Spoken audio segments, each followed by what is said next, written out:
What's going on, everybody? It's Brandon, aka Mothman, here with Run It Back. I've got Sully. We're gonna go ahead and just talk about some Valorant. I already spoke with UpMine. Now I've got another young talent on board. I appreciate you having you.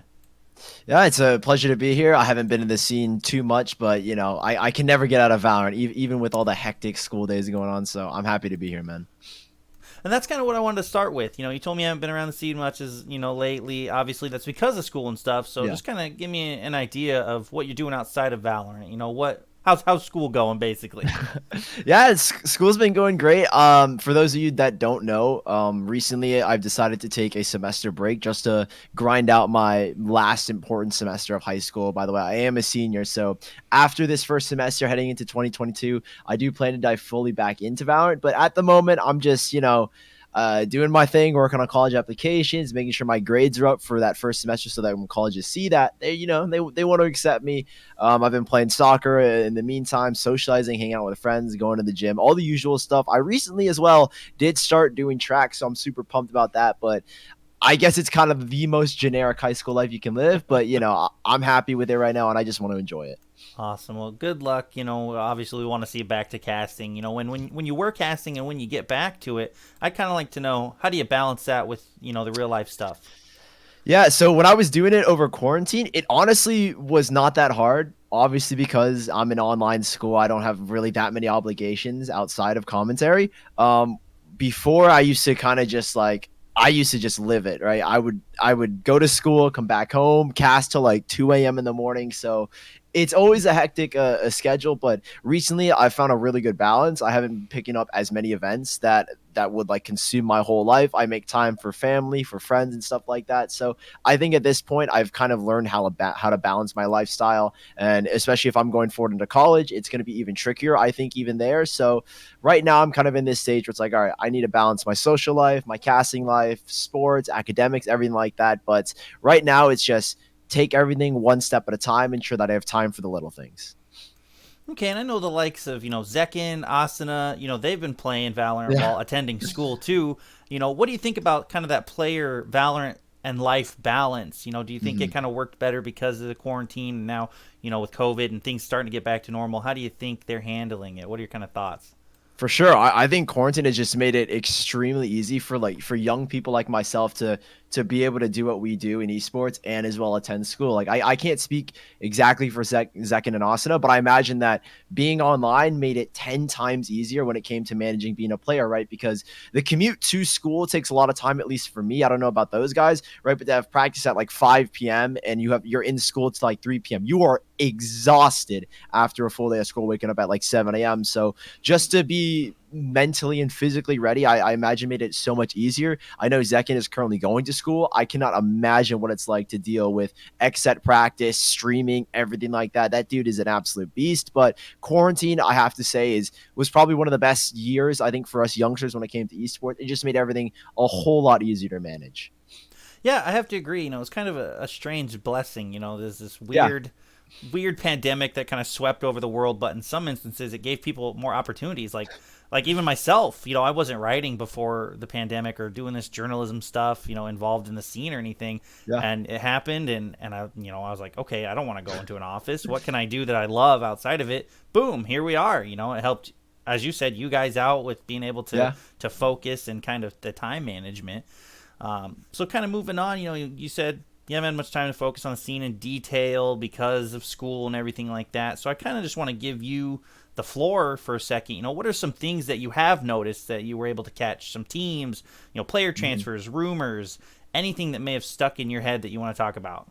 I think probably the biggest thing is the crazy roster shuffle that's going on for LCQ, and like I'm always on Twitter, so I kind of understand what's going on with roster moves. But like I go through Georgia Geeds a lot, and I'm just like, what is going on, man? So many moves are happening. It's honestly super sick in my opinion because we are in this kind of like rebuild phase for the teams that didn't make champs. And so I'm super excited to see, okay, moving into 2022, what's that going to be like? And it honestly makes me super excited because I'm going back into casting, or when I return into casting, it's almost an entirely different landscape that will be difficult to relearn, but just makes me super excited to jump immediately back into it. Right? I get to learn all these new rosters, right? Weed is no longer an NRG. The Pioneers, apparently they have a whole new roster. There's so many crazy things that are going on, and it makes me all the more excited to jump back in. But one of the biggest things that stuck out, I have to say, is probably that Steel move possibly going to T1. That's got to be one of the most interesting, at least for me. And even furthermore, I know there are even more rumors going on, like Rockets going to Sentinels was a crazy one in my opinion. So moving forward in 2022, I'm even more excited to see what else goes down, because not everything has happened just yet. Okay, and on top of that, kind of working off of what you said, are there any changes that, haven't really been rumored or haven't happened that you would like to see? Maybe some players that you see fit somewhere rather than where they're at currently?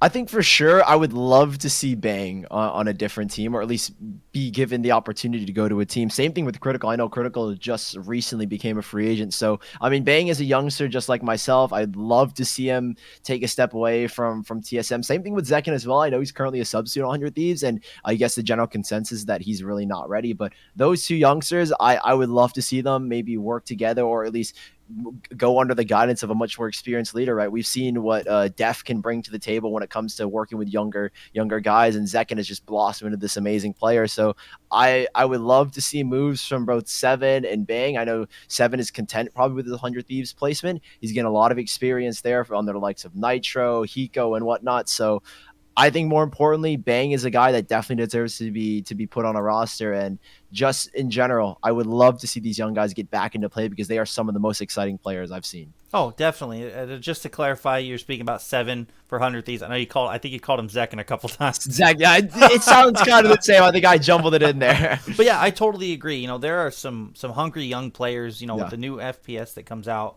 like Valorant, and it'll be coming up on 2 years before we know it that the game's been out. What do you think about the scene and how it's kind of grown so far and where it might be going?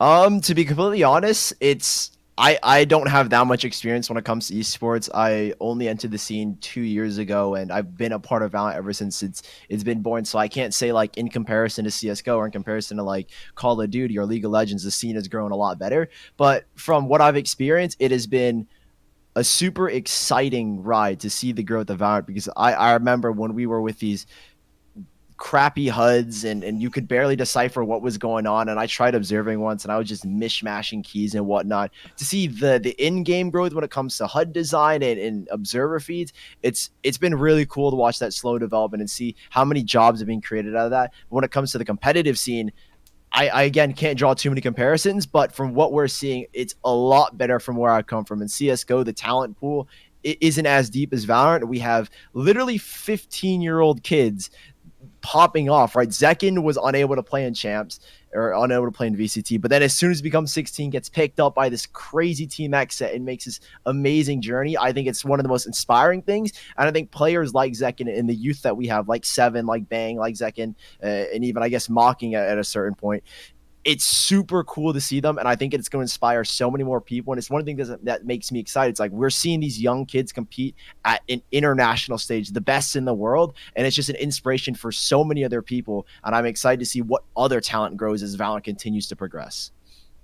Yeah, I have to agree. The progression of Valorant so far, honestly, to me, it was kind of surprising. That picked up the pace the way it did. I think that kind of has to be given credit to Riot itself. That they've made those changes that we've requested or that players have requested. Yeah. They've listened to the community. They made the game accessible. They made it fun. They've done things that make people want to come to it as an esport or just as a casual player. Are there any things that you might want to see them change or update just to the game itself? Ooh, that's a tricky one. I think in terms of in-game, I'm not going to comment too much because I'm really bad at the game. I'm not going to lie. So I'm not going to be like, oh, this needs to be changed so that I can get my true rank. But I think the only thing that's really on my mind is like, I love the way that we have the VCT circuit. I love that it's open. That's probably the biggest thing, and we get to see these crazy teams, right? Kuki Koalas being one of those teams that were one of the most exciting, end up getting signed. one of the things I would love to see change though moving into 2022, I imagine Riot has already been taking this feedback. It's just the removal of so many qualifiers. We have an open qualifier to a closed qualifier to another qualifier that leads into an international qualifier, which leads to the final event. It's just a lot to go through, and I would love to see Riot not necessarily franchise Valorant just yet, but at least maybe shortcut the process and make it a lot more digestible, because I know for a fact a lot of people they struggle to follow all the VCTs, like VCT Challengers 1, Stage 2, and all the challenges and stages kind of get jumbled up. So I think for a casual viewer it's a little bit difficult to follow, but in terms of endgame I really have nothing, just kind of simplify the process at the moment.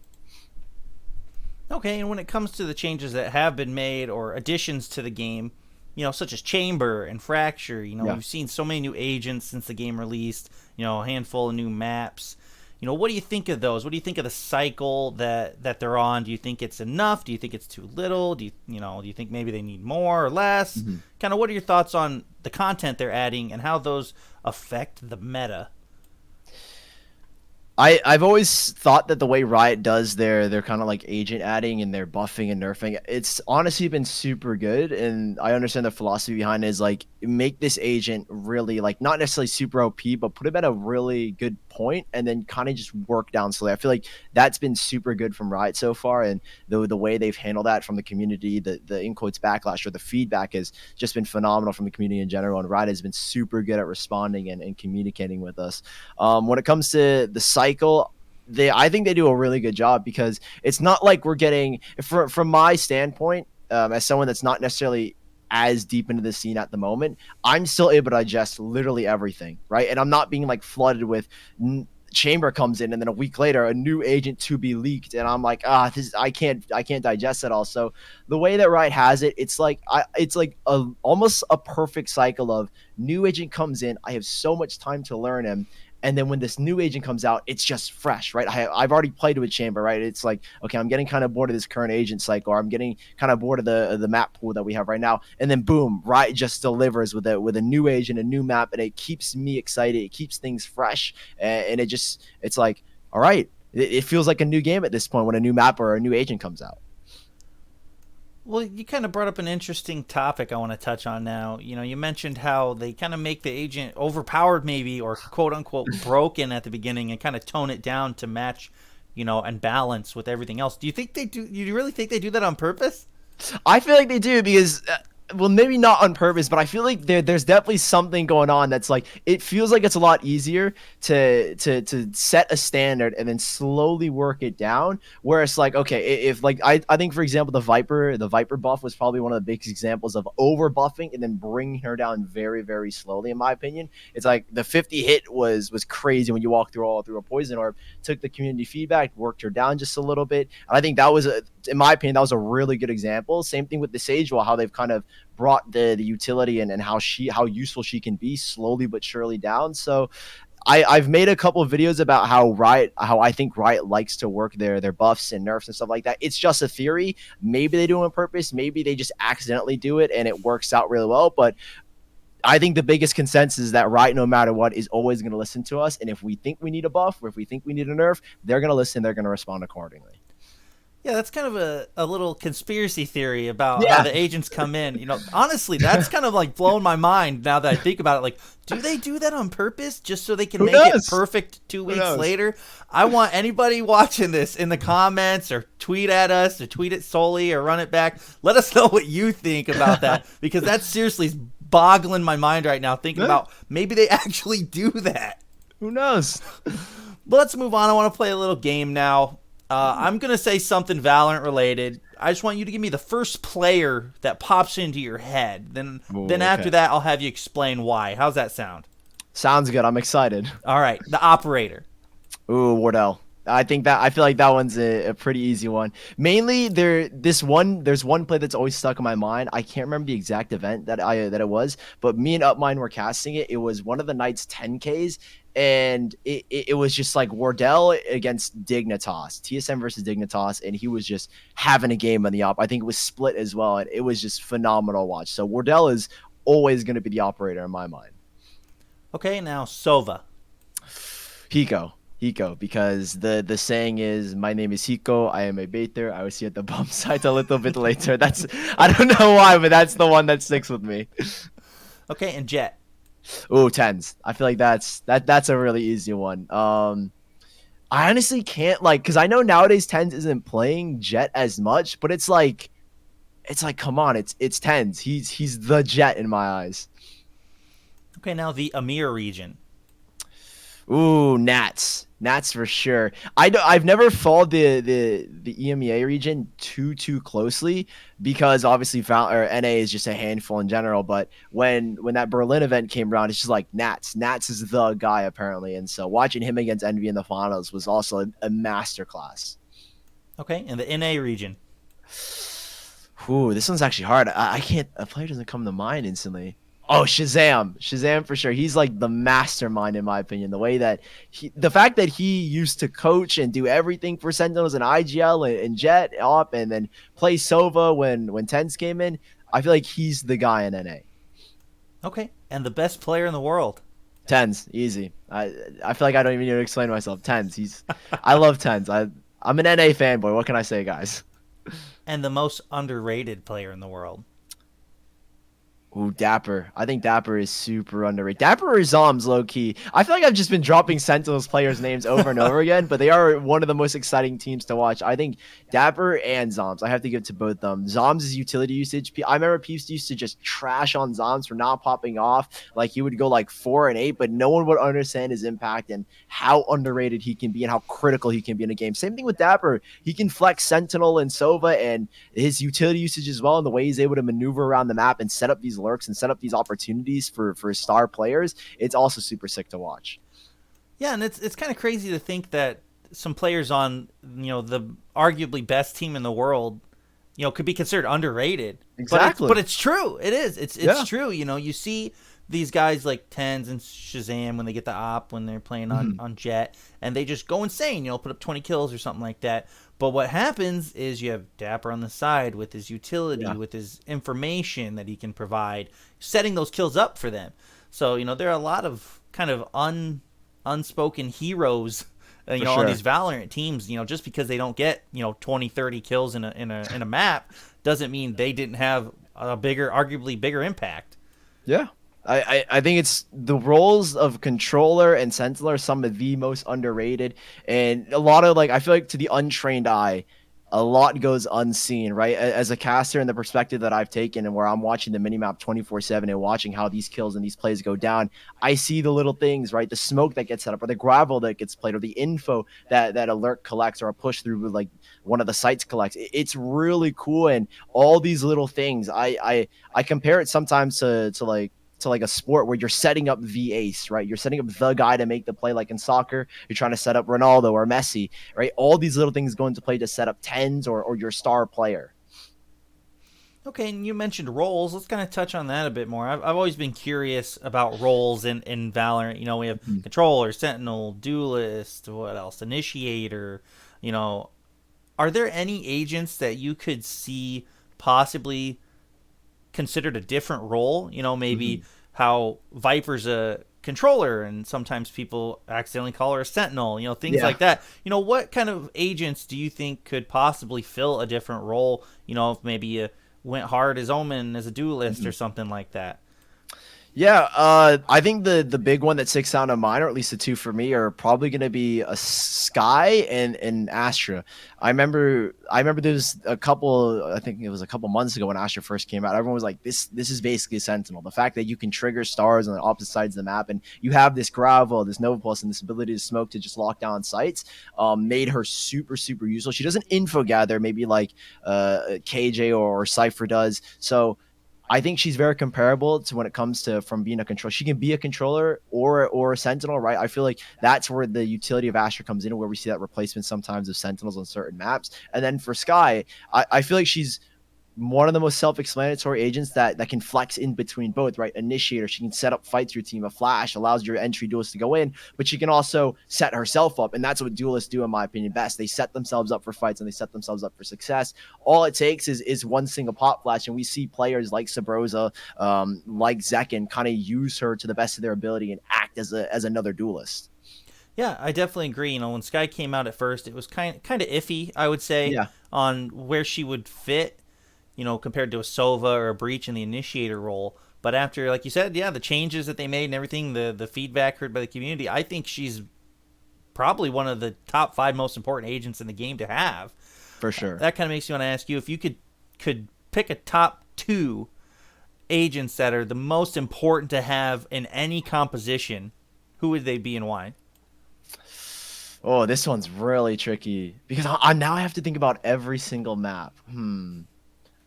I feel like it's kind of a no-brainer to say Jet, and I guess the main reason is an op on any map can be super useful, and to have that almost unpunishable first shot is super critical. So I think Jet has to be at least in the top 2. For my second agent, I'm really iffy between Viper and Astra because they both have such great kits, and I honestly also put Sky in there. But for me, I think Astra has to be a very valuable agent, and I like seeing her in a lot of compositions. Like on Split, we see the AV setup with Astra and Viper, and Astra is just a good smoke agent in my opinion, almost every single map besides Icebox.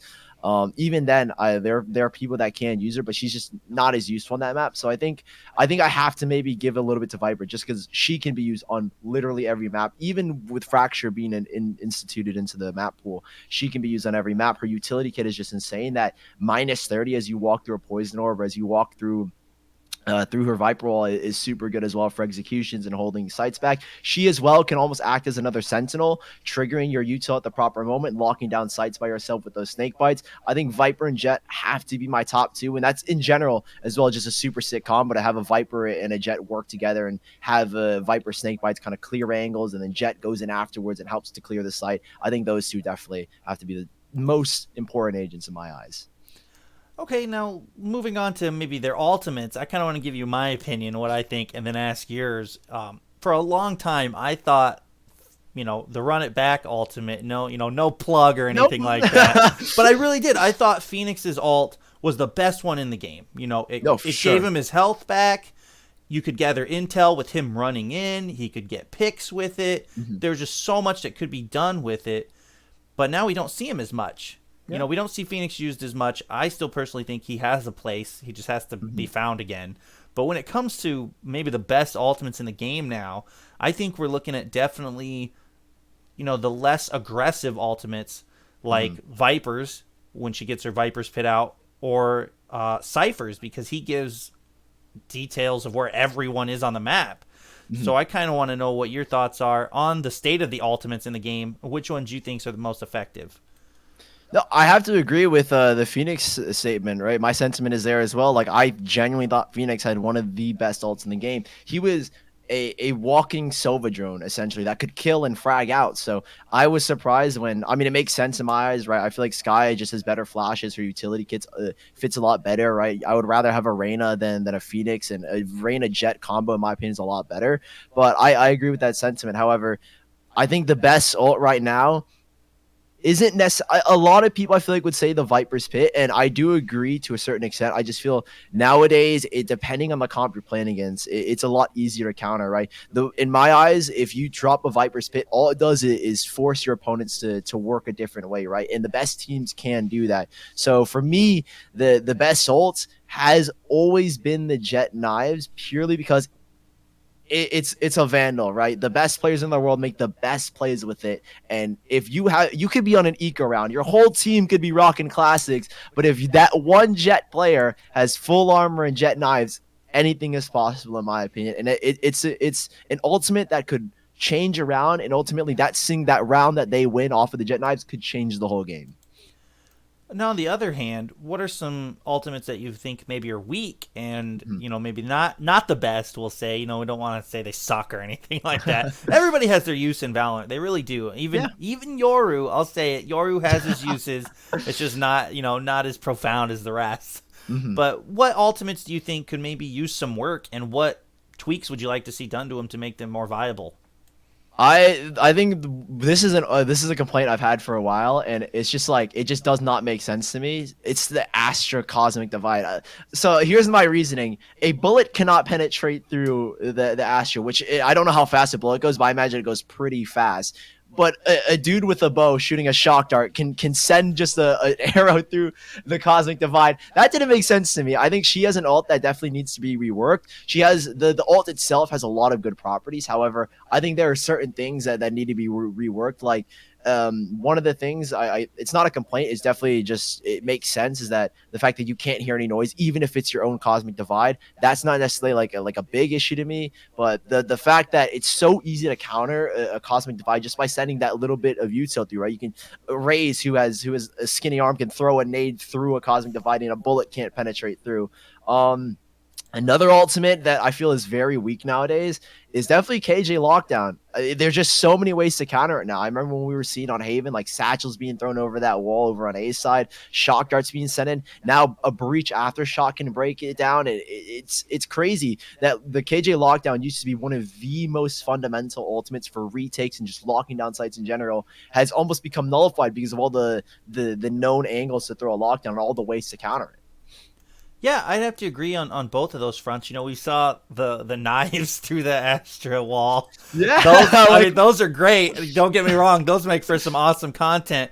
But you know, you can't shoot a bullet through it. Why would you be able to fling a piece of metal like a knife through it? I completely agree. You know, maybe sending the drone through it, stuff like that would be fine. I don't know if maybe it's based on speed because the bullets go so fast they don't go through it, but the shock dart goes slow, so maybe it does. I don't know if that's their reasoning. But I agree with the Killjoy too. You know, a lot of times we would see somebody waste their Sova ult to take it out, and we still see that. But there are a lot of other ways to go about it now, and I think that's because of the position on the map being shown. Yeah. I think if they want to make the Killjoy ultimate, improved, maybe not show where it's at on the map except to your team. Yeah. I think if the enemy team didn't see, then they'd have to guess, and that would make it more efficient for the Killjoy player. What do you think on that? Yeah, for sure. That's not something that I've actually thought about, to be completely honest.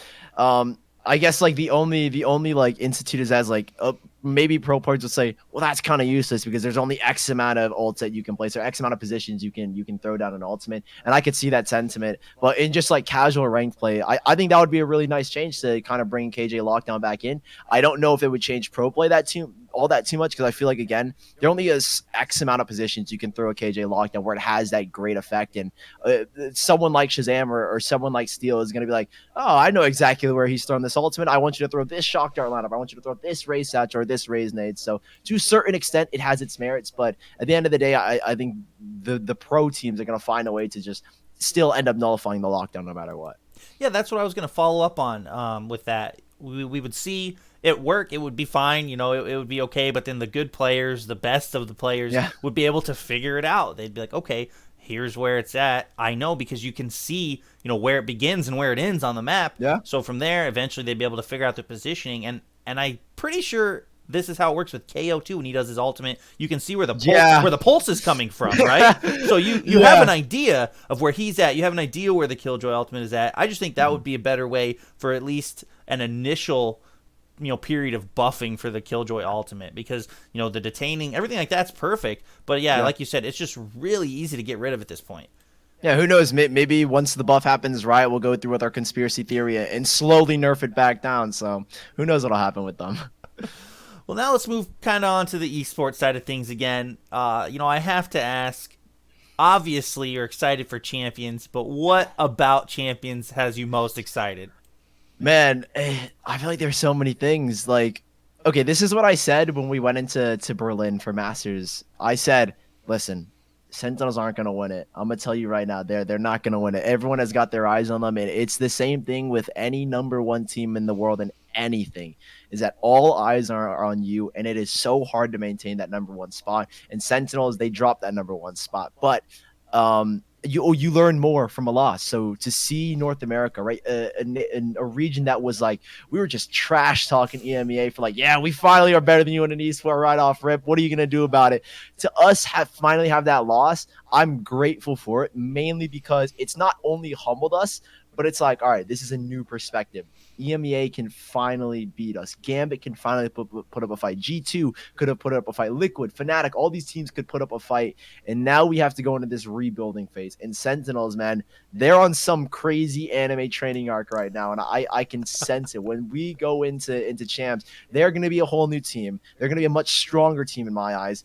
Gambit's going to be a much stronger team. Every region is going to become a stronger team. You always learn more from a loss. And the team that's currently on top, it's like king of the hill. Can they hold that position? Sentinels only did it for a short period of time. They didn't do it for the entirety of this first year. Can Gambit close it out, or Sentinels going to come back in a nowhere? Or Envy, after that loss against Gambit in the grand finals, are they going to come back? So it's like all these little factors and all this excitement building up. Like, these teams are rebuilding. They've been thinking. They've been underground. They've been grinding. Is it finally going to show, and is it finally going to pay off? Well, outside of the obvious, NA and ME or EMEA, I had a brain fart for a second. Outside of those obvious choices, what region do you think could improve the most on the international stage from what we've seen and kind of really show out at Champions?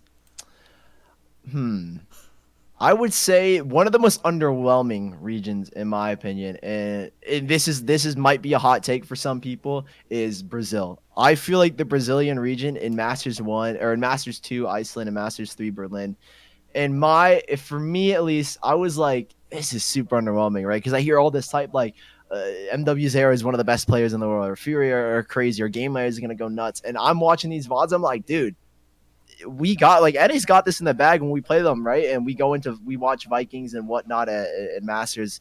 I think Brazil is a region that is maybe a little overhyped in my opinion, and I want to see them improve because I know, right? I come from CS:GO, right? I still love that game to death. I know Brazil's got some crazy talent, and it's only a matter of time before they come through. And that's a region that I want to see improve drastically, and I think they certainly have, because like I said, you always learn more from a loss, and the fact that they've just been taking a beating against North America, against EMEA, they're going to come back even stronger.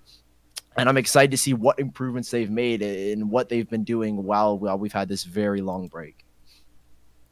Now, in terms of any region, not just leaving NA and EMEA out, what's one team that you think people should kind of keep their eye on that might surprise everyone at Champions? Ooh. Dang, that's a hard one, man. That's really a hard one. Because I'll be completely honest, there are a lot of teams that I just, like, in my eyes, it's like, what team could possibly really pull off an upset? And when I go back and I think of Berlin and I think of all that, I'm like, not too many teams, right, would have stood out in my opinion.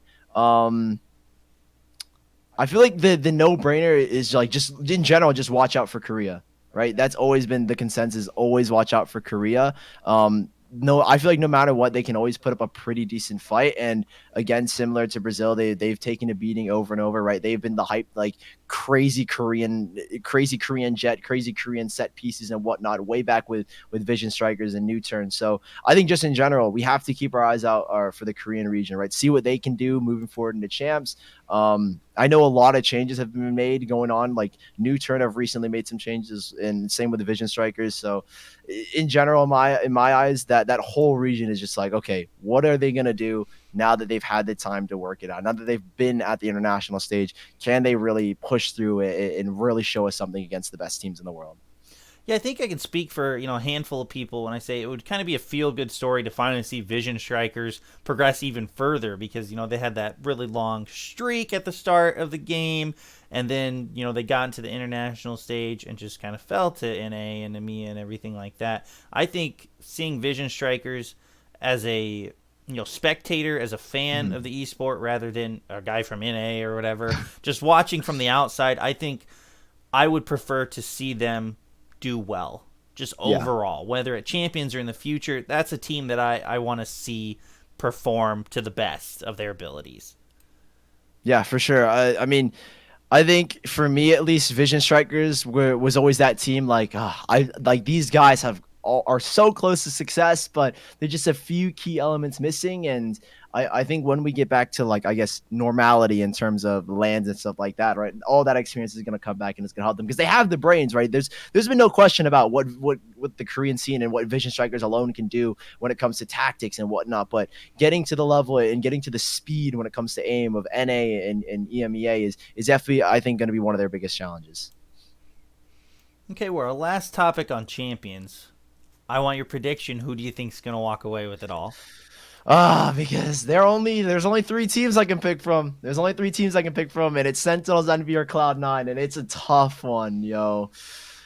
Cloud9, I have to say, were played really good at LCQ. However, I'm on the Sentinels anime protagonist training arc. You get beat down by the crazy boss, and you come back even stronger. And this is like my inner NA fanboy coming out because Sentinel's always been that team to root for. And I'm banking on we get a Sentinels Team Envy Grand Finals or a Sentinels Cloud9 Grand Finals. But for me, it's like it's got to be Sentinels, man. It's what an iconic way it would be to close out the year if Sentinels were to win champs. And I feel like it's gonna be done. Right? They've been underground. They've been grinding. They felt the loss. They felt the embarrassment.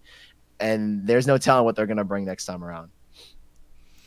All right. Well, thank you so much, Sully. You tweeted that in 1 month you'll be back. All of us are excited to hear that. Do you have anything lined up already that you can talk about, or is that just when you're pulling the trigger and saying, "Hey, I'm available"?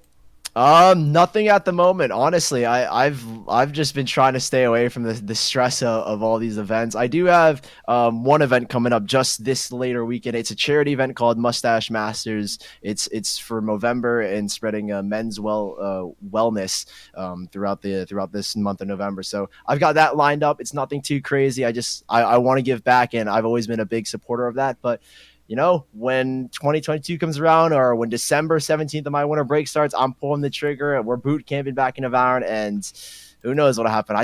We might have something lined up in the near future. Who knows? Awesome. Well, yeah, I definitely can speak for the majority of us when, we say you'll be welcome back with open arms. It's awesome. You and Upmind are a great duo. Hopefully you guys get back at it just like nothing happened, Yeah, I mean we're really good friends. I'd honestly consider him one of my best friends. We've been working a little bit on the down low when it comes to me integrating back into VALORANT. So, we've always had that chemistry. I feel like we always will. And when we come back, we're coming back with a bang, man. Awesome. Well, again, thank you, man. I'm Brandon with Run It Back here with Sully. Awesome time talking with you, brother. Thank you so much for having me, man. It was a pleasure.